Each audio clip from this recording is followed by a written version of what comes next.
When I work one-on-one with clients, I am always intrigued, like where they want to go with their personal brand.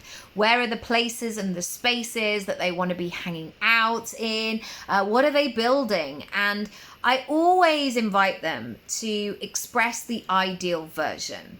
I am very aware of the importance of language.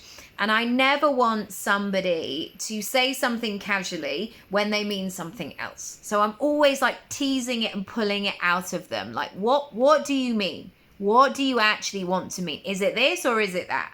And if it's that, let's just put this to the side and really go for that.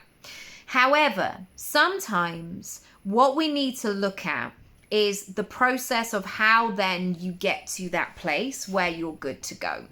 And sometimes people are putting so much energy into the ideal version, they're not taking care of the process or paying attention to the process that is required in order to get there.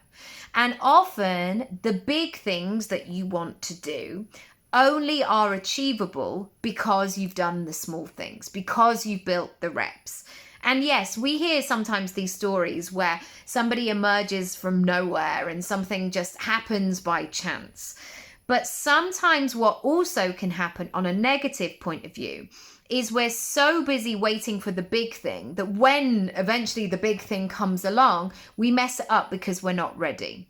And I've spoken to so many actors about this over the years, and this definitely came up a lot when I was an agent. I was an agent for 6 years. And sometimes people be so specific and so particular about the ideal job and the role. And that was always a great grounding point for me, because I was like, okay, I know where you're trying to get to.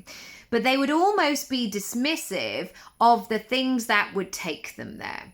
And then occasionally there would be those moments where people would get that opportunity. We would work really hard for them to get that opportunity. And then they would come away and think, I wasn't ready, or I messed it up. And then they would take themselves out of that. So ultimately what you want to do is to hold this lovely lightness, this balance between what it is that you want, but then building the reps that are going to get you closer to this situation. For example, you can't run a marathon unless you run 5K first. So if the marathon is the destination, the thing you want to do, start building the reps, and that will ultimately get you there. If you want help and support, send me a message. I would love to help you. Bye.